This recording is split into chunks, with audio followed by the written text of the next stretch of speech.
Hi అండి. ఈరోజు మన ఛానల్లో వ్లాగ్ వచ్చి కోడిగుడ్డుతో కర్రీ చేస్తున్నానండి. చాలా టేస్ట్గా ఉంటుంది, చాలా సులువుగా కూడా అయిపోతుంది అన్నమాట. ప్రాసెస్లోకి వెళ్ళిపోదాము. ముందుగా నేను ఆయిల్ అయితే 4 టీ స్పూన్లు వేసానండి. ఒక పెద్ద ఉల్లిపాయ కట్ చేసి వేసాను.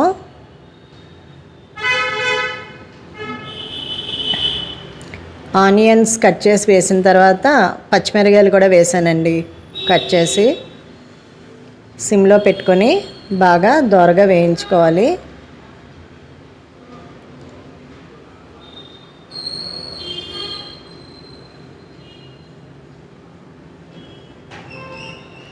ఆనియన్స్ అయితే బాగా మగ్గినాయి కదండి. ఇప్పుడు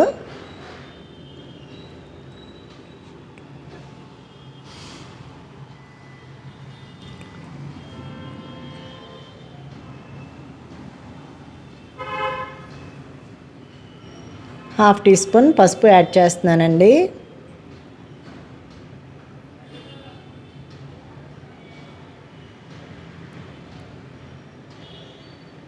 యాడ్ చేశాక మళ్ళీ కలుపుతున్నాను అన్నమాట.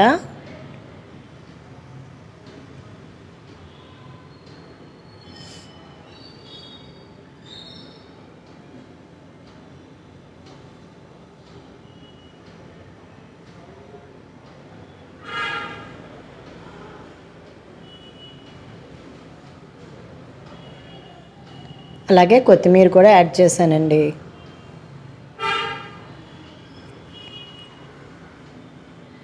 కొంచెం కరివేపాకు కూడా వేసాను.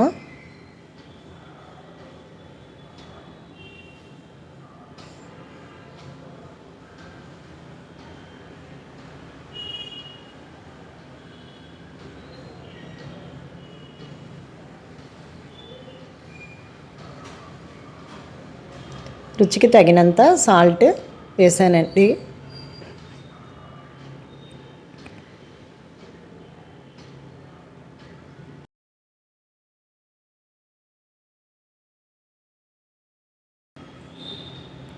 ఒక టీ స్పూన్ ధనియాల పౌడర్ వేసానండి.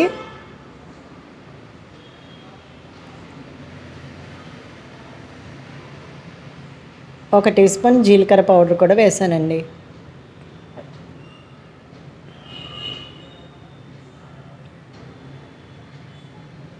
ఒక టీ స్పూన్ కారం కూడా యాడ్ చేశానండి. మొత్తం కలిపి మనం ఇలా వేపుకోవాలి 1 మినిట్.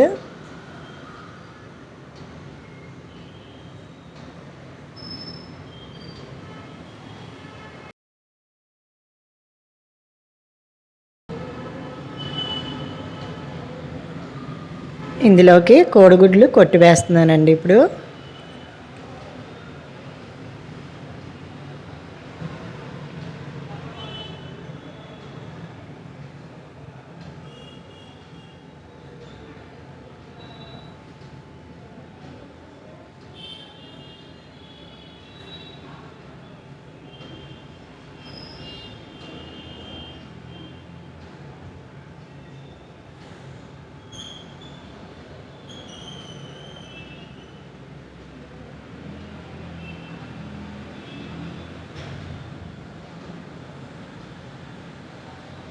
4 గుడ్లు తీసుకున్నానండి.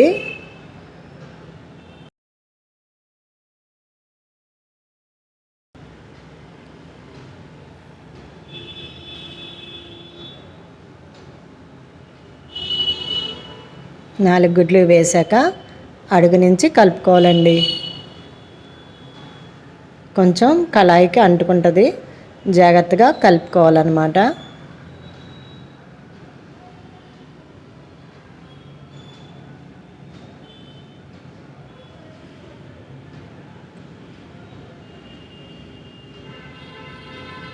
అలా కలుపుతూ ఉంటే పొడి కింద అయిపోద్దండి. కాదు, కొంచెం మనకి ముక్కలు ముక్కల కింద కావాలి అనుకుంటే మధ్యలో కలిపితే సరిపోద్దండి. ఇప్పుడు నేను 1 టీ స్పూన్ పొడి మసాలా కూడా యాడ్ చేశాను.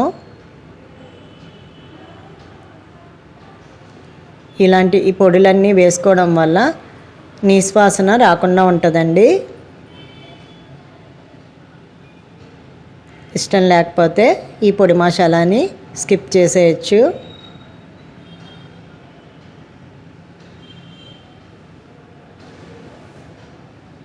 చూసారు కదండి,